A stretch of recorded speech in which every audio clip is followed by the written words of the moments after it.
Hello friends, कैसे हैं आप लोग। आज हम डिस्कस करेंगे मूल अधिकारों के अपवाद और इसी में हम लोग देखेंगे कि न्यायालय द्वारा और संविधान संशोधन द्वारा मूल अधिकारों पर क्या प्रभाव पड़ा या न्यायालय द्वारा मूल अधिकारों के बारे में क्या उपबंध किया गया। ठीक है, तो उसको भी हम लोग लास्ट में देखेंगे। सबसे पहले देखेंगे कि मूल अधिकारों के अपवाद क्या हैं। इसको दूसरे शब्दों में कहा जाए तो संविधान के भाग 3 में मूल अधिकारों का वर्णन किया गया है, तो यहाँ पे भाग 3 के अपवाद के रूप में भी इसको देखा जाता है, एक्सेप्शन ऑफ फंडामेंटल राइट्स। ठीक है, चलिए तो इस टॉपिक को देखते हैं कि मूल अधिकारों के अपवाद क्या हैं। तो देखिए, सबसे पहले क्या है कि अनुच्छेद 33 में सशस्त्र बलों के बारे में प्रावधान किया गया है, या सशस्त्र बलों के बारे में मूल अधिकार क्या हैं उनके बारे में उपबंध किया गया है।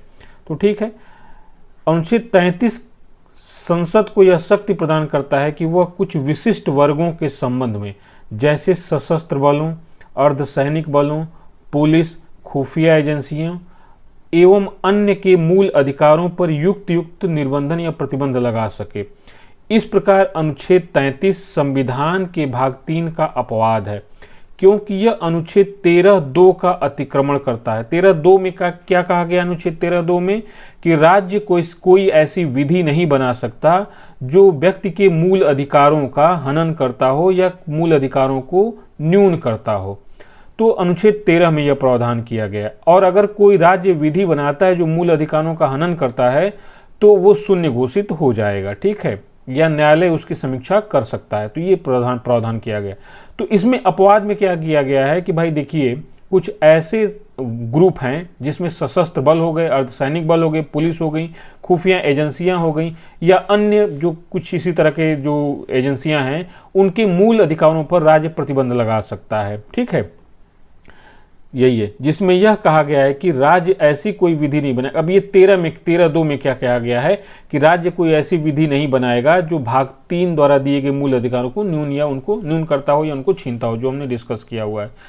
लेकिन इसका अपवाद है। अपवाद क्या है कि देखिए, यहाँ पे संसद सैन्य अधिनियम 1950, नौसेना अधिनियम 1950, वायुसेना अधिनियम 1950 व पुलिस बल अधिकारों पर निषेध अधिनियम 1966 प्रभावी बनाया है संसद ने। यह अधिनियम अभिव्यक्ति की स्वतंत्रता, संगठन बनाने का अधिकार, श्रमिक संघों या राजनीतिक संगठनों का सदस्य बनने का अधिकार, प्रेस से मुखातिब होने का अधिकार, सार्वजनिक बैठकों या प्रदर्शन का अधिकार इत्यादि पर प्रतिबंध लगाता है। अर्थात संविधान में यह प्रावधान किया गया है कि जो भी मौलिक अधिकार दिए गए हैं उस पर राज्य प्रतिबंध लगाते हुए इन ग्रुप्स को, जिसमें सशस्त्र बल हो गए, अर्धसैनिक बल हो गए, पुलिस हो गए, खुफिया एजेंसियां हो गई, या अन्य इसी तरह के जो ग्रुप्स हैं, उनकी अभिव्यक्ति की स्वतंत्रता पर राज्य प्रतिबंध लगा सकता है। उनके द्वारा संगठन बनाने के अधिकार पर प्रतिबंध लगा सकता है। उनके द्वारा अपने श्रमिक संघों या राजनीतिक संगठनों का सदस्य बनने पर अधिकार लगा सकता है कि वो किसी श्रमिक संघ का सदस्य नहीं बन सकते, किसी राजनीतिक दल के प्रति अपनी निष्ठा नहीं रख सकते। ठीक है, प्रेस से मुखातिब नहीं हो सकते, मतलब जाकर जो प्रेस कॉन्फ्रेंस होती है वो नहीं कर सकते। ठीक है, सार्वजनिक बैठकों या प्रदर्शन में हिस्सा नहीं ले सकते। तो उनके ये मौलिक अधिकार को राज्य ने क्या कर दिया है, प्रतिबंधित कर दिया है। ठीक है, अब जाहिर सी बात है कि नहीं करेगा तो ये सशस्त्र बल के लोग हड़ताल करने लगें या इस तरह से अपना ग्रुप बना लें, तो ये मतलब राज्य की सुरक्षा और संप्रभुता पे क्या हो जाएगा, खतरा हो जाएगा। तो इसलिए भी कहा गया है। और एक तो कानून व्यवस्था और इस तरह से जो है आंतरिक सुरक्षा की भी स्थिति बहुत दयनीय हो जाएगी। फिर कहा गया है कि मार्शल लॉ एवं मूल अधिकार, जो मार्शल लॉ है उसमें फंडामेंटल राइट्स पर क्या प्रभाव पड़ेगा मार्शल लॉ में। तो अनुच्छेद 34 मूल अधिकारों पर प्रतिबंध लगाता है जब भारत में कहीं भी मार्शल लॉ लागू किया गया है। संसद को इस बात का अधिकार प्रदान करता है कि किसी भी सरकारी कर्मचारी को या अन्य व्यक्ति को उसके द्वारा किए जाने वाले कार्य की व्यवस्था को बरकरार रखे या पुनर्निर्मित करे। संसद किसी मार्शल लॉ वाले क्षेत्र में जारी दंड या अन्य आदेश को वैधता प्रदान कर सकती है। मतलब कहीं पर अगर कोई प्राधिकारी मार्शल लॉ लागू किया हुआ है तो संसद क्या कर सकती है, उसके बारे में उपबंध बना सकती है। मार्शल लॉ को असाधारण परिस्थितियों जैसे युद्ध, अशांति, दंगे या कानून व्यवस्था की उल्लंघन आदि की दशा में लागू किया जा सकता है, जिसका न्यायोचित उद्देश्य यह है कि समाज में व्यवस्था बनाई रखे जा सके। मान लीजिए मार्शल लॉ क्या होता है, इसको सैन्य एक तरह से शासन कहा जाता है। तो इसका मतलब क्या है कि वहां पे सामान्य जो प्रशासनिक नियम हैं वो सस्पेंड हो जाते हैं, मतलब वो नहीं होते हैं। वहां पर सेना के कानून लगा दिए जाते हैं। जैसे एक तरह से देखिए जो पूर्वोत्तर भारत है उसमें आसफा लगा हुआ है ना, तो उसी तरह का उसको सैन्य शासन कहा जाता है, या मतलब मार्शल लॉ कहा जाता है। तो उसमें सामान्य जो कानून प्रक्रिया है वो नहीं होती है, बल्कि एक विशेष सैन्य शासन लागू कर दिया जाता है उस एरिया में। और क्यों लागू कर दिया जाता है? कि समाज में व्यवस्था बनाए रखी जा सके। हो सकता है कि वहाँ पर दंगे हो रहे हों, या हो सकता है कि वो क्षेत्र बहुत अशांत हो, या वहाँ पे गृह युद्ध या कोई युद्ध की स्थिति हो, या कानून व्यवस्था के उल्लंघन की दशा ऐसी बन गई है कि सामान्य प्रशासनिक कानूनों को लागू करने से ये समस्या का समाधान नहीं होगा, तो वहाँ पे मार्शल लॉ को लागू किया जाए। तो वहाँ पे क्या होगा कि सामान्य जो मौलिक अधिकार प्रदान किए गए हैं उसको क्या किया जा सकता है, वहां पे सीमित किया जा सकता है, या पूरी तरह से सस्पेंड किया जा सकता है। ठीक है, तो यही होता है कि मार्शल लॉ अगर कहीं लगा हुआ है तो वहां पे मौलिक, उस क्षेत्र में जहां पे मार्शल लागू हुआ है वहां के लोगों के मौलिक अधिकारों को सीमित या न्यून किया जा सकता है। ठीक है, अब मार्शल लॉ के बारे में क्या कहा गया है? मार्शल लॉ के सिद्धांत को अंग्रेजी कानून से लिया गया है। यद्यपि भारतीय संविधान में इसकी कहीं भी व्याख्या नहीं है, परंतु इसका आशय सैन्य शासन से लिया जाता है। ठीक है, तो यही मार्शल लॉ है। ठीक है, कहीं पे सेना कानून लगा हुआ है तो उस स्थिति में इसको कहते हैं। फिर क्या है, कुछ मूल अधिकारों का प्रभाव क्या होता है? तो देखिए, अनुच्छेद 35 केवल संसद को कुछ विशेष मूल अधिकारों को प्रभावी बनाने के लिए अधिकार प्रदान करता है।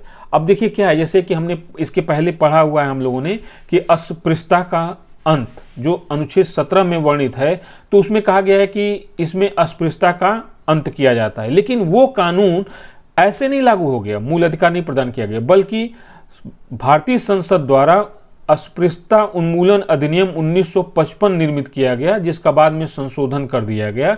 तो इसमें अनुच्छेद, और फिर इस तरह देखिए, जो अनुच्छेद 45 के अंतर्गत राज्य के नीति निर्देशक तत्व में था शिक्षा का, बच्चों की शिक्षा का, उसका क्या किया गया? 86वें संविधान संशोधन अधिनियम के माध्यम से क्या किया गया? मौलिक अधिकार 21A के रूप में डाल दिया गया।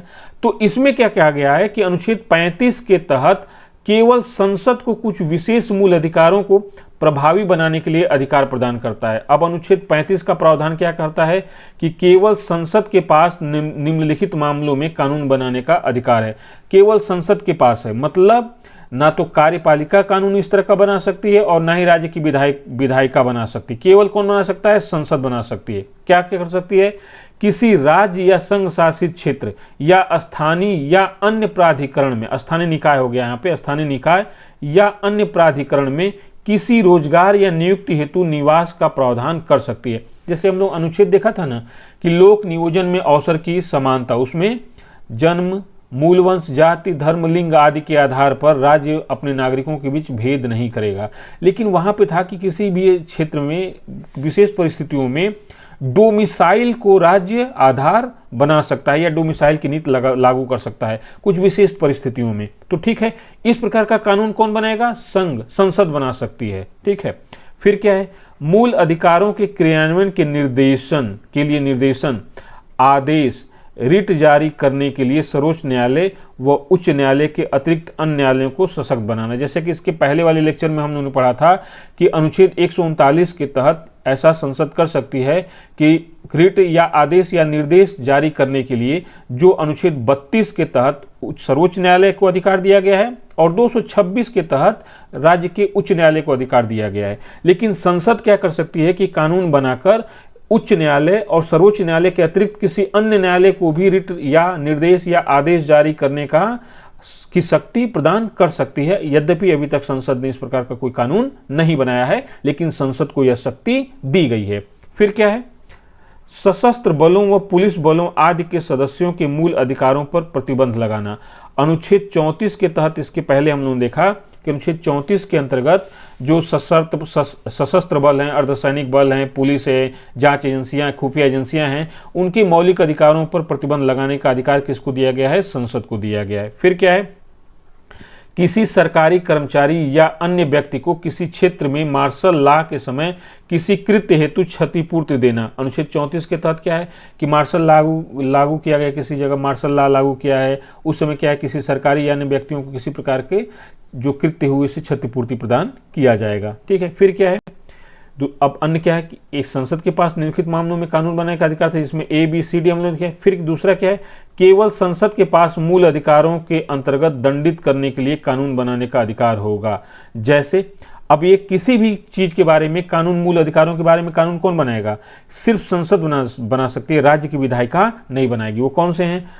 अनुच्छेद 23 में जो कहा गया है कि मानव के दुर्व्यापार एवं बालाश्रम को निषेध करने के लिए, और फिर क्या है, अस्पृश्यता का अंत करने के लिए, जो अनुच्छेद 17 में वर्णित है। इसके लिए ये अपने आप लागू नहीं हो जाएंगे, अनुच्छेद 17 और अनुच्छेद 23 अपने आप लागू नहीं हो जाएंगे, बल्कि इनको लागू करने के लिए संसद क्या करेगी? कानून बनाएगी। ठीक है, तो यही है। फिर क्या है, उपरोक्त वर्णित मामलों के संदर्भ में संविधान के अस्तित्व में आने के समय प्रभावी कोई विधि तब तक प्रभावी रहेगी जब तक संसद द्वारा इसे बदलने, निरस्त या संशोधित करने का प्रावधान नहीं कर दिया जाता। मतलब यही ये कहा गया है कि संविधान के अस्तित्व में आने के समय कोई भी अगर कानून प्रभावी है तो वो प्रभावी रहेगा तब तक रहेगा जब तक कि संसद इसे बदलने, निरस्त या संशोधित करने का कोई प्रावधान नहीं कर देती है। मतलब पूर्व की बनी हुई विधियां लागू रहेंगी, अगर संसद उसमें परिवर्तन, निरस्त या कोई भी संशोधन करता है तब वो बदल जाएंगी, अन्यथा वो लागू रहेंगी। ठीक है, फिर क्या कहा गया है? अब देखिए, एक क्या था कि हम लोगों ने पढ़ा था कि संविधान के अनुच्छेद 19A(च) में ये संपत्ति का अधिकार दिया गया था। फिर संविधान के अनुच्छेद 31 में संपत्ति का अधिकार दिया गया। तो धीरे धीरे इसको क्या किया गया कि पहले संविधान संशोधन से लेकर इसको धीरे धीरे संसद कुतरती रही मतलब इसको धीरे धीरे इसके प्रभाव को कम करती रही, संपत्ति के अधिकार को। लेकिन 44वां संविधान संशोधन अधिनियम 1978 में क्या किया गया कि संपत्ति के अधिकार, जो मौलिक अधिकार था, उसको पूरी तरह से हटा दिया गया, निरस्त कर दिया गया, और इस संपत्ति के अधिकार को क्या कर दिया गया? 300 में, मतलब 301 कह लीजिए, इसमें उसको डाल दिया गया, जो सामान्य कानूनी अधिकार के रूप में परिवर्तित हो गया। ठीक है, तो अब संपत्ति के अधिकार की क्या स्थिति है उसके बारे में डिस्कस करते हैं। ठीक है, तो देखिए, मूल अधिकारों के भाग 3 में 7 मूल अधिकार प्रदान किए गए थे, हम लोग शुरू में ही डिस्कस कर लिए हैं। इसमें से अनुच्छेद 19(1)(च) व अनुच्छेद 31 के तहत संपत्ति का अधिकार प्रदान किया गया था। 7 अधिकारों में एक संपत्ति का अधिकार था, जिसमें समानता है, स्वतंत्रता है। ठीक है, जीवन व्यक्तित्व की स्वतंत्रता है। ठीक है, उस फिर शोषण के विरुद्ध है, फिर धर्म है, फिर क्या है, सब आप जानते हैं, पढ़ लिया गया हम लोग। इसमें अनुच्छेद 19(1)(च) प्रत्येक नागरिक को संपत्ति अर्जित करने, उसको बनाए रखने व निपटाने मतलब डिस्पोज करने की गारंटी प्रदान करता है। वहीं अनुच्छेद 31 प्रत्येक व्यक्ति को, जिसमें नागरिक व गैर नागरिक दोनों सम्मिलित हैं, को अपनी संपत्ति से वंचन के खिलाफ अधिकार प्रदान करता है। मतलब अगर किसी प्रकार से उनकी संपत्ति से वंचन किया जाता है तो उसके खिलाफ अधिकार प्रदान करता है, मतलब क्षतिपूर्ति का। इसमें यह व्यवस्था है कि बिना विधि सम्मत कानून के कोई भी संपत्ति पर अधिकार नहीं जताएगा। यह राज्य को 2 आधारों पर किसी व्यक्ति की संपत्ति अर्जित करने की शक्ति प्रदान करता है। पहला क्या है, इसे सार्वजनिक उद्देश्य के लिए किया जाना चाहिए। मतलब किसी व्यक्ति की संपत्ति को अगर राज्य अधिग्रहित करता है तो इसके लिए क्या होना चाहिए? सार्वजनिक उद्देश्य के लिए किया जाना चाहिए। और दूसरा क्या है, इसका हर्जाना या क्षतिपूर्ति उसके मालिक को देना चाहिए। जो कंपनसेशन है वो राज्य को देना पड़ेगा। 2 आधारों पे ही कर सकता है। ठीक है, लेकिन अब क्या किया गया, ये तो मूल अधिकारों में उपबंधित था। अब क्या स्थिति है, 44वें संविधान संशोधन अधिनियम 1978 द्वारा मूल अधिकारों के भाग से संपत्ति के अधिकार अनुच्छेद 19(1)(च) व अनुच्छेद 31 को निरसित कर दिया गया। संपत्ति का अधिकार शीर्षक के तहत भाग 12 में एक नए अनुच्छेद जो 301 को जोड़ दिया गया। ठीक है, इस प्रकार संपत्ति का अधिकार अभी एक कानूनी या संवैधानिक अधिकार है, परंतु मौलिक अधिकार नहीं है। अब संवैधानिक इसलिए भाई कि संविधान में वर्णित है, ठीक है, लेकिन मौलिक अधिकार के भाग से निकाल कर कहाँ कर दिया गया है? भाग 12 में अनुच्छेद 301 के अंतर्गत। और यह संविधान के मूल ढांचे का हिस्सा भी नहीं है। मतलब मूल ढांचा क्या है कि संविधान में किस तरह से संशोधन कर सकता है, उसमें यह है कि संविधान का संशोधन संसद कर सकती है, लेकिन संविधान के मूल ढांचे को नष्ट नहीं करेगी। तो मूल अधिकारों को संविधान का मूल ढांचा घोषित किया गया, तो अब इस मूल अधिकारों से निकाल दिया गया, तो ये संविधान के मूल ढांचे में शामिल नहीं है। कौन? संपत्ति के अधिकार की वर्तमान स्थिति ये है कि यह एक कानूनी अधिकार के रूप में संपत्ति का अधिकार है। और कहाँ इसका प्रावधान है? अनुच्छेद 300A में, ठीक है, जो सामान्य कानूनी या संवैधानिक अधिकार है। ठीक है, चलिए, मूल अधिकारों की आलोचना की जाती है। भारत के संविधान में जो वर्णित मूल अधिकार हैं उनकी आलोचना की जाती है। तो इसमें ये की जाती है कि एक तो मूल अधिकार दिए गए हैं, लेकिन व्यापक इसकी सीमाएं लगा दी गई हैं, जो हम लोग ने पढ़ा कि युक्त निर्बंधन। तो इसका कहा गया कि एक तरफ मूल अधिकार दिया गया, दूसरे उसके ऊपर रिस्ट्रिक्शन लगा दिया गया, तो इसकी आलोचना की जाती है। तो ये इसमें क्या है, इन पर विभिन्न प्रकार के प्रतिबंध हैं, वह असंख्य अपवाद हैं, मतलब बहुत से अपवाद हैं, जिससे विद्वानों ने आरोप लगाया कि एक तरफ मूल अधिकार प्रदान किया गया है तो वहीं दूसरी तरफ उन्हें सीमित कर दिया गया है। ठीक है, अब यहाँ पे यह सब राय हैं कोई करके कपूर ने यह कहा कि मूल अधिकारों की सीमाएं या मूल अधिकारों एवं उसकी निहित सीमाएं, मतलब इन्होंने कहा कि मूल अधिकार की सीमाएं हैं या मूल अधिकार एवं उसमें निहित सीमाएं हैं, मतलब मूल अधिकार नहीं है, इनमें ज़्यादातर क्या है, सीमाओं का वर्णन है। ठीक है, फिर क्या है, कोई सामाजिक एवं आर्थिक अधिकार नहीं। इसमें कहा गया कि मूल अधिकारों में राजनैतिक अधिकारों का तो उल्लेख किया गया, लेकिन सामाजिक एवं आर्थिक अधिकारों का उल्लेख नहीं किया गया है। अब आर्थिक अधिकार जो संपत्ति का अधिकार था उसको क्या किया, निरसित कर दिया गया है। तो देखिए फिर क्या है, इस भाग में मुख्यतः राजनैतिक अधिकारों का उल्लेख है, जबकि महत्वपूर्ण सामाजिक एवं आर्थिक अधिकारों की उपेक्षा की गई है, जैसे सामाजिक सुरक्षा का अधिकार, रोजगार का अधिकार, काम का अधिकार, विश्राम व सुविधा का अधिकार इत्यादि इसमें नहीं दिया गया है। यह सभी अधिकार उन्नत लोकतांत्रिक देशों के नागरिकों को प्राप्त हैं। कौन से अधिकार? यही जो अभी हम लोगों ने वर्णन किया है, सामाजिक सुरक्षा का अधिकार, रोजगार का अधिकार, काम का अधिकार, विश्राम व सुविधा का अधिकार, जैसे उन्नत लोकतांत्रिक देशों के नागरिकों को प्राप्त है। समाजवादी संविधानों जैसे रूस व चीन में भी ऐसे अधिकारों की व्यवस्था की गई है। और उन्नत लोकतांत्रिक देश कौन हो गए? पश्चिमी यूरोपीय देश हो गए, यूएस हो गए, कनाडा हो गया, इसमें भी है, रसिया और चीन में भी है। तो ये हुआ कि भारतीय संविधान में इसको क्यों नहीं दिया गया। ठीक है, तीसरी आलोचना की जाती है कि अस्पष्टता का अभाव है। तो इसमें कहा जाता है कि संविधान की व्याख्या अस्पष्ट, अनिश्चित व धुंधली है। कई अभिव्यक्तियां एवं शब्द जैसे लोक व्यवस्था, अल्पसंख्यक, उचित प्रतिबंध, यहाँ पे ये सजनिक नहीं है, सार्वजनिक हित इत्यादि की सही व्याख्या नहीं की गई है। साथ ही अभी आरोप लगाया जाता है कि संविधान को वकीलों द्वारा वकीलों के लिए बनाया गया है। ठीक है, मतलब सही बात है, संविधान सभा में वकीलों की संख्या ज़्यादा थी, तो ये हुआ कि ये वकील अपने ही हित के लिए बना लिए कि ताकि न्यायालय में चीज़ें जाएंगी तो हमारी आमदनी चलती रहेगी। तो ये एक आरोप लगाया जाता है और ये काफ़ी हद तक सही भी है। अब एक विद्वान है सर आइवर जेनिंग्स, इन्होंने क्या कहा, भारतीय संविधान को वकीलों के लिए स्वर्ग कहा इन्होंने। ठीक है, तो ये भी कोटेशन याद रखिएगा। तो ये कहा गया कि बहुत अस्पष्ट है, बहुत से इसमें जो व्याख्या नहीं की। अब जैसे संविधान में अल्पसंख्यक के शब्द को परिभाषित नहीं किया गया, लोक व्यवस्था को कैसे मानेंगे कि ये लोक व्यवस्था, उसको परिभाषित नहीं किया गया है। तो इसलिए कहा गया कि बहुत, अब जैसे उचित प्रतिबंध के आधार पर लगाना, तो इस पर क्या कौन सा उचित प्रतिबंध हो गया? अब राज्य इसमें मनमाना कर सकते, मतलब राज्य मतलब संसद मनमाना कर सकती है। ठीक है, ये है। फिर है अस्थायित्व का अभाव इस पे, और मूल अधिकारों में संसद परिवर्तन कर सकती है, इनको समाप्त कर सकती है, इसमें वृद्धि कर सकती है, या इसमें इसको सीमित करते हुए घटा भी सकती है। तो ये कहा गया कि मूल अधिकार जो दिए गए हैं इन पे संसद इसमें परिवर्तन कर सकती है, या तो बढ़ा सकती है या घटा सकती है, या इनकी सीमाओं का विस्तार कर सकती है या सीमाओं को सीमित कर सकती है, जैसा कि संविधान में किया गया। 44वें संविधान संशोधन द्वारा एक मूल अधिकार को पूर्णतः समाप्त कर दिया गया है। 46वें संविधान संशोधन द्वारा एक मूल अधिकार को इसमें जोड़ा गया है। तो ये चीज होगी। फिर क्या है कि आपात के समय स्थगन, मतलब अनुच्छेद 20 व 21 को छोड़ दिया जाए तो राष्ट्रीय आपात के दौरान इन पर प्रतिबंध लगा दिया जाता है। यह लोकतांत्रिक व्यवस्था की जड़ों को दुर्बल करते हुए करोड़ों निर्दोष लोगों को के अधिकारों को सीमित करता है। मतलब यह है कि जब राष्ट्रीय आपात की घोषणा की जाती है तो राष्ट्रीय आपात की घोषणा की व्यवस्था कब की गई है? अनुच्छेद 352 के अंतर्गत की गई है, जिसमें क्या है, बाह्य आक्रमण, युद्ध या सशस्त्र विद्रोह के आधार पर राष्ट्रीय आपात लगाया जा सकता है। तो उसमें अनुच्छेद 20 व 21 को तो नहीं निलंबन किया जाएगा, लेकिन बाकी अनुच्छेदों का निलंबन राष्ट्रपति द्वारा या स्वतः किया जा सकता है। तो उस समय क्या है कि मौलिक अधिकार क्या हो जाते हैं, व्यक्ति के शून्य घोषित हो जाते हैं। तो इसको मतलब है कि आपात के समय स्थगन हो जाता है, और यह लोकतांत्रिक व्यवस्था में एक तरह से कहा जाए कि उसके ऊपर धब्बा है या उसकी दुर्बलता को उजागर करता है। फिर क्या है, महंगा उपचार। महंगा उपचार का मतलब है कि न्यायिक प्रक्रिया में आम आदमी जब जाता है न्याय लेने के लिए तो काफ़ी खर्चीला है, उसको व्यय होता है। तो तारीख पे तारीख मिलती जाती है, ठीक है।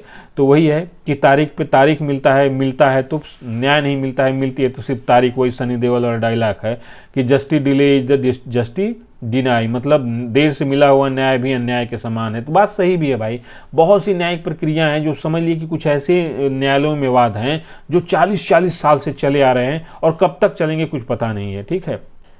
तो यही है कि न्यायिक प्रक्रिया आम आदमी के लिए काफ़ी खर्चीली है। यही कारण है कि आलोचक कहते हैं कि भारतीय समाज में अधिकार व सुविधा मूलतः धनी लोगों के लिए ही बनी है। और ये बात काफ़ी हद तक सही है कि आप देखेंगे ना कि भारतीय जो जुडिशरी सिस्टम है उसमें देखेंगे कि जो जेलों में बंद लोग हैं उसमें ये स्थिति है कि जितने लोग बंद हैं वो बहुत से विचाराधीन कैदी हैं जिनके बारे में भी विचार किया ही नहीं गया, अनावश्यक रूप से बंद करके रखा गया, और गरीब निर्दोष हैं तो वो बंद है। अगर वही धनी व्यक्ति होता तो उसको क्या होता, अपने संसाधनों के हिसाब से अच्छा वकील करता, बचने का उपाय करता, हाई कोर्ट सुप्रीम कोर्ट से मतलब न्याय प्राप्त करता, बहुत एक्टिव रहते। लेकिन गरीब व्यक्ति उसके पास उतने संसाधन नहीं, कोई उसको वही मतलब कोई उसकी सुध लेने वाला नहीं है, न तो राज्य लेने वाला है, न कोई संगठन लेने वाला है, न उसके घर वाले बेचारे सशक्त हैं कितने के ले सकें।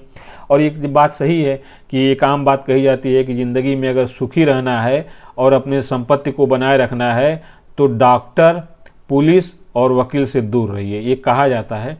लेकिन हमारे समाज का सिस्टम और हमारे यहाँ की व्यवस्था ऐसी है कि इन तीनों से, डॉक्टर, पुलिस और वकील से बिना मिले आपका जीवन निर्वाह नहीं हो सकता है। तो कैसे बच सकते हैं, ठीक है। चलिए एक ये है, एक है निवारक निरोध, जो एक तो अनुच्छेद 21-22 के तहत इस तरह का प्रावधान किया गया है, ठीक है। तो 22 में इस तरह का प्रावधान किया गया। अनुच्छेद 22 में कहा गया इसमें कि अनुच्छेद 22 मूल अधिकारों की मुख्य भावना से इसे दूर करता है, व्यक्तिगत स्वतंत्रता को नकारते हुए राज्य को मनमानी शक्ति प्रदान करता है। जैसे निवारक निरोध के अंतर्गत क्या होता है कि इसमें प्रिवेंटिव एक्शन राज्य ले सकता है कि कोई व्यक्ति, जैसे समानता कानून के अंतर्गत क्या है कि कोई व्यक्ति जब अपराध कर लेता है या कोई गैर कानूनी कार्य कर लेता है तब उसको डिटेन किया जाता है, गिरफ्तार किया जाता है, अरेस्ट किया जाता है। लेकिन निवारक निरोध के अंतर्गत अनुच्छेद 22 में क्या प्रावधान किया गया है कि इस आधार कार्य करने घटित होने के, अपराध घटित होने के बाद नहीं, अपराध घटित होने की आशंका के पहले ही, मतलब अगर ये लगता है राज्य को कि फला व्यक्ति या फला संगठन कोई ऐसा कार्य कर रहा है जिससे राज्य की सुरक्षा या लोक व्यवस्था को हानि हो सकती है, तो ये इस आशंका के आधार पर ही क्या किया जा सकता है, उसको डिटेन किया जा सकता है। तो यही कहता है कि ये निवारक निरोध की स्थिति में व्यक्ति के मौलिक अधिकारों का क्या होता है, मनमाने तरीके से हनन हो जाता है, ठीक है। फिर क्या है, प्रतिमान दर्शन नहीं है, मतलब इसमें कोई स्टैंडर्ड फिलॉसफी नहीं है, ठीक है, जैसे जो चाहे वैसे कर लिया गया है। तो इसका ये भी है कि इसमें कोई स्टैंडर्ड फिलॉसफी नहीं है। कुछ आलोचकों का यह मानना है कि मूल अधिकारों पर पाठ किसी दार्शनिक सिद्धांत की उपज नहीं है। सर आइवर जेनिंग्स ने कहा कि मूल अधिकारों को किसी प्रतिमान के आधार पर पोषित नहीं किया गया है। मूल अधिकारों को किसी प्रतिमान के आधार पर पोषित नहीं किया गया है। साथ ही उच्चतम व उच्च न्यायालय के लिए मूल अधिकारों की व्याख्या में कठिनाई उत्पन्न होती है। वही जैसे अस्पष्टता है, कोई सामान्य इसमें स्टैंडर्ड फिलॉसफी नहीं है, तो इसलिए इसकी व्याख्या करने में हाई कोर्ट और सुप्रीम कोर्ट को क्या होती है, मुश्किल होती है। तो एक तो ये भी आलोचना की जाती है, ठीक है। तो ये आलोचना की गई मूल अधिकारों का। तो जो आलोचना की गई है, ठीक है, किया जा सकता है कि मूल अधिकारों को किया जाए और भी इसको विस्तृत किया जा सकता है। लेकिन एक चीज़ ध्यान रखिएगा हमेशा कि मूल अधिकार पे कोई जो सीमा की बात की जाती है, तो कोई भी अधिकार अगर असीमित रूप से प्रदान कर दिया जाए तो फिर अराजकता की स्थिति उत्पन्न करा देगा, ठीक है।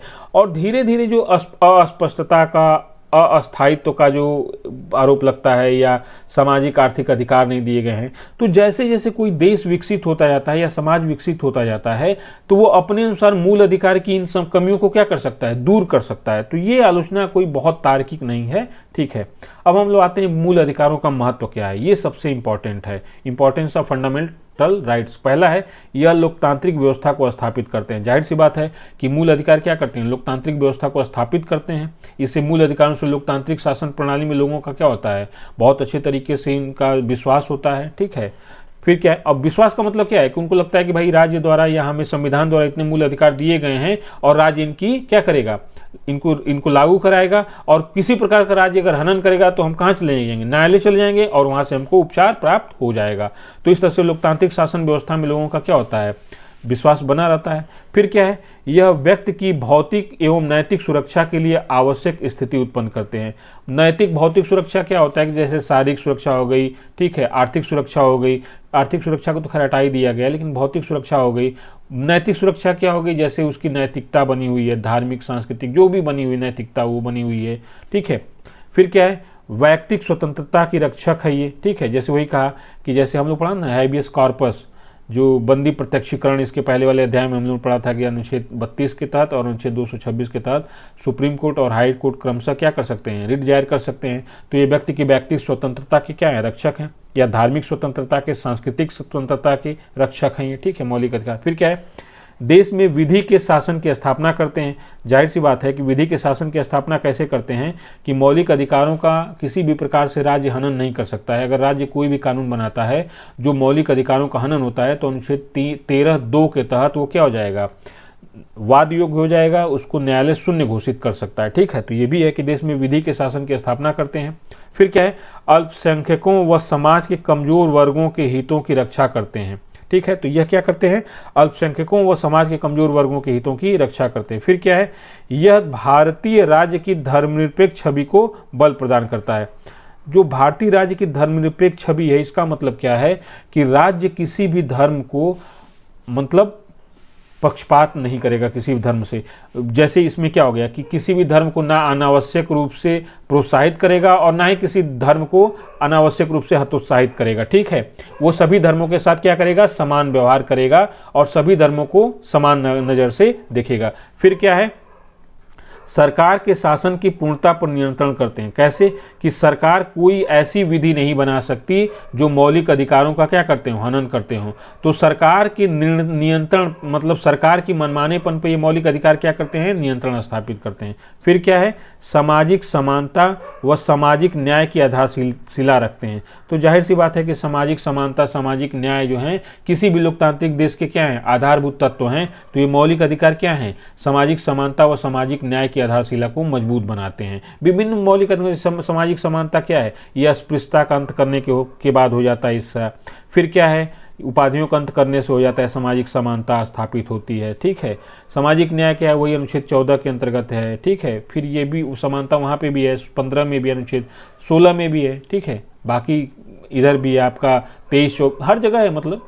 फिर क्या है, व्यक्तिगत सम्मान को बनाए रखने को सुनिश्चित करते हैं। मतलब व्यक्तिगत सम्मान व्यक्ति का बना रहे, ठीक है, उसको बनाए रखने के लिए क्या है, ये प्रावधान प्रदान करते हैं। तो व्यक्तिगत सम्मान भी क्या करते हैं, ये सुनिश्चित करते हैं। फिर क्या है, लोगों के राजनीतिक व प्रशासनिक प्रणाली में भाग लेने का अवसर प्रदान करते हैं। मतलब ये कहते हैं कि भाई ये मौलिक अधिकार क्या है, लोगों को राजनीतिक प्रणाली में या प्रशासनिक प्रणाली में भाग लेने का अवसर प्रदान करते हैं ये मौलिक अधिकार। ठीक है, तो ये इनके महत्व है, आप जैसे मेंस में पूछ सकता है तो उसके पॉइंट ऑफ व्यू से बहुत इंपॉर्टेंट है। ठीक है, अब देखिए, एक तो ये है कि भाग 3 में कुछ मौलिक अधिकार प्रदान किए गए हैं और भाग 3 से बाहर भी कुछ ऐसे अधिकार प्रदान किए गए हैं जो मौलिक अधिकार तो नहीं है लेकिन वो नागरिकों के अधिकार हैं या इस तरह के अधिकार दिए गए हैं। वो कौन कौन से जो भाग 3 के बाहर हैं, तो पहला है, मूल अधिकारों के अतिरिक्त अन्य भागों में भी अधिकार वर्णित किए गए हैं जिन्हें संवैधानिक या विधिक या गैर मूल अधिकार कहा जाता है। वो कौन कौन से हैं, विधि के प्राधिकार के बिना किसी कर को अधिरोपित या संग्रहित नहीं किया जा सकता है। ये किसमें है, ये संविधान के भाग 12 जिसमें अनुच्छेद 265 में कहा गया है कि कोई भी कर, कोई भी टैक्स न तो अधिरोपित किया जाएगा न संग्रहित किया जाएगा यदि वह विधि के प्राधिकार के बिना है। मतलब कोई भी कर न तो अधिरोपित होगा और न तो संग्रहित होगा अगर विधि के अधिकार के बाहर है। दूसरा क्या है, विधि के प्राधिकार के बिना व्यक्तियों को संपत्ति से वंचित नहीं किया जाएगा। मतलब मनमाने तरीके से राज्य किसी व्यक्ति की संपत्ति का अर्जन नहीं करेगा। उसके लिए क्या होना चाहिए, कानून, विधिवत कानून। जैसे लैंड एक्विजिशन बिल है, उसमें क्या है कि बाकायदे दिया गया है कि इस तरह की भूमि का अर्जन अगर करता है राज्य तो इतना उसको कंपनसेशन देगा, जो प्राइस चल रही है, ठीक है, उसके हिसाब से। और इसका वर्णन कहाँ किया गया है, भाग 13 में अनुच्छेद 300 क के अंतर्गत इसका वर्णन किया गया है। फिर क्या है, भारत के राज्य क्षेत्र में स्वतंत्र व्यापार, वाणिज्य और समागम अबाध रूप से होगा। ये इसका प्रावधान कहाँ किया गया है, अनुच्छेद वही 13 में 301 में कहा गया है कि इसमें क्या किया गया है कि भारत के राज्य क्षेत्र में स्वतंत्र व्यापार, वाणिज्य और समागम अबाध रूप से होगा, इसका प्रावधान किया गया है। फिर क्या है, लोकसभा और राज्य विधानसभा के चुनाव वयस्क मताधिकार के आधार पर ही होंगे। और ये क्या है, ये संवैधानिक या विधिक अधिकार है व्यक्ति का, चुनाव लड़ना या चुनाव में मतदान करना। ये कहाँ है, ये भाग 15 में अनुच्छेद 326 में ये वर्णित है। जो कहाँ है, ये भाग 3 के बाहर प्रदान किए गए ये मौलिक नहीं बल्कि ये एक विधिक अधिकार है। संवैधानिक अधिकार है, विधिक अधिकार है या गैर मूल अधिकार कहा जाता है, ठीक है। अब हम लोग देखते हैं कि मूल अधिकार की स्थिति क्या रही है विभिन्न समय में। तो देखिए, एक तो क्या था ना कि सबसे पहले सज्जन सिंह वाद आया। सज्जन सिंह वाद में कहा गया कि संसद मूल अधिकारों में संशोधन कर सकती है, ठीक है। तो यहाँ पे थोड़ा सा देखते हैं कि गोलकनाथ वाद एक महत्वपूर्ण वाद आता है। तो देखिए, गोलकनाथ बनाम पंजाब राज्यवाद जब 1961 में आया कि निर्णय से पूर्व, मतलब इसके पूर्व किसमें, सज्जन सिंह वाद में, निर्णयों के पूर्व दिए गए निर्णयों में यह निर्धारित किया गया कि संविधान के किसी भी भाग में संशोधन किया जा सकता है जिसमें अनुच्छेद 368 एवं मूल अधिकारों को शामिल किया गया। तो ये कहा गया कि सज्जन सिंह वाद में ये कहा गया कि संविधान के किसी भी भाग में, चाहे वो मूल अधिकार हो चाहे संविधान के अनुच्छेद 368 हो, किसी भी भाग में संशोधन किया जा सकता है। किसमें कहा गया, सज्जन सिंह वाद में कहा गया। लेकिन गोलकनाथवाद में इसको गोल कर दिया गया, ठीक है। गोलकनाथवाद में क्या कह दिया गया, गोल कर दिया गया। तो अब देखिए, गोलकनाथ बनाम पंजाब राज्यवाद के निर्णय में अनुच्छेद 368 में निर्धारित प्रक्रिया के माध्यम से मूल अधिकारों में संशोधन पर रोक लगा दी गई, ठीक है। तो कहा गया कि संसद मूल अधिकारों में किसी भी प्रकार का, या अनुच्छेद 368 में निर्धारित प्रक्रिया के माध्यम से मूल अधिकारों में किसी भी प्रकार का संशोधन नहीं किया जा सकता। ये गोलकनाथवाद में कहा गया।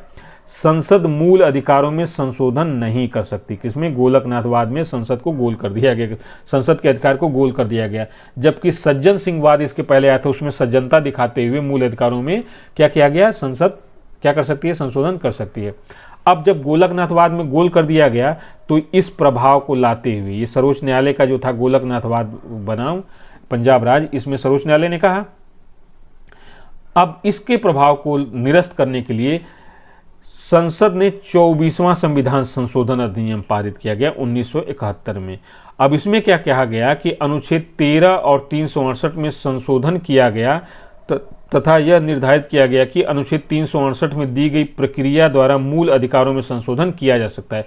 13 क्या था, अनुच्छेद 13 में यह कहा गया, राज्य की परिभाषा देते हुए यह कहा गया है कि राज्य कोई ऐसा कानून नहीं बनाएगा जो मूल अधिकारों को सीमित करता हो।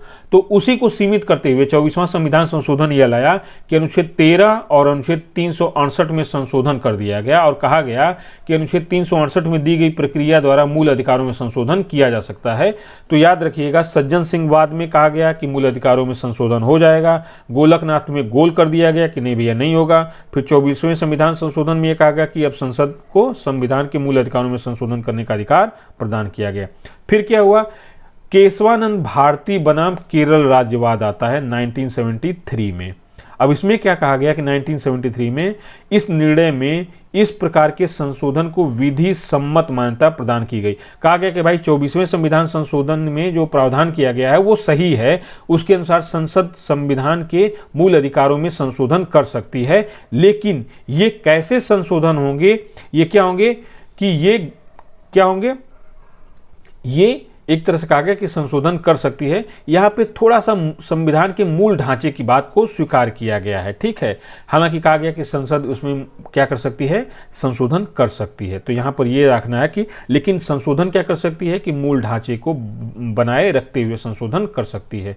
तो यही है गोलकनाथ बनाम पंजाब राज्य के निर्णय को निरस्त कर दिया गया। जो गोलकनाथ में गोल किया गया था संसद की मूल अधिकारों को संशोधन करने की शक्ति को, उसको केशवानंद भारती बनाम केरल राज्य जो 1973 था उसमें फिर से प्रदान कर दिया गया।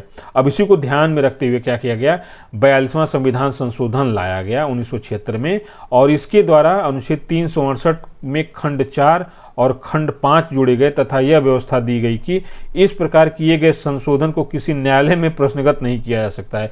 मतलब अब ये कहा गया कि केशवानंद भारती बनाम केरल राज्य में तो ये कहा गया कि ठीक है भाई संशोधन कर दो, कोई बात नहीं है, लेकिन संविधान के मूल ढांचे को बनाए रखना है, ठीक है। और तो उसी को निरस्त कर, मतलब उसको और लिमिटेड करते हुए या उसको सीमांकित करते हुए 42वां संविधान संशोधन 1976 में कहा गया, और कहा गया कि यदि कोई संविधान में मूल अधिकारों में संशोधन किया जाता है तो उसको न्यायालय में प्रश्नगत नहीं किया जाएगा, मतलब न्यायालय में चैलेंज नहीं किया जाएगा, ये कहा गया, ठीक है। 42वें संविधान संशोधन में फिर मामला सुप्रीम कोर्ट चला गया। अब कौन लेकर चला गया, मिनर्वा मिल्स बनाम भारत संघवाद 1980 में।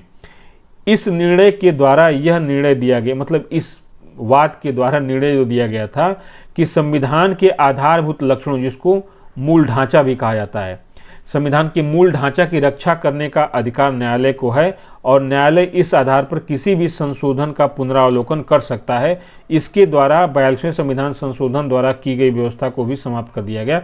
व्यवस्था कौन थी कि न्यायालय में प्रश्नगत नहीं किया जा सकता है, तो इसको समाप्त कर दिया गया और ये व्यवस्था बनाए रखी गई कि भाई ठीक है, संसद क्या कर सकती है, मूल अधिकारों में संशोधन कर सकती है, लेकिन जो मूल लक्षण है हमारे संविधान का, जो बेसिक स्ट्रक्चर है, उसको किसी प्रकार का छेड़छाड़ नहीं होनी चाहिए।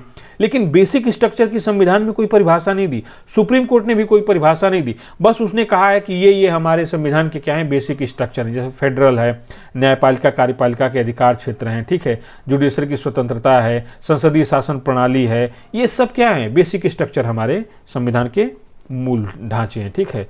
तो ये हम लोग का टॉपिक आज का था, और इसके बाद हम लोग फिर पढ़ेंगे जो हम लोग का अगला टॉपिक है, राज्य के नीति निर्देशक तत्व। तो आज हम लोग का मूल अधिकार का जो चैप्टर था उसके सारे पहलुओं को हम लोग ने पढ़ लिया है।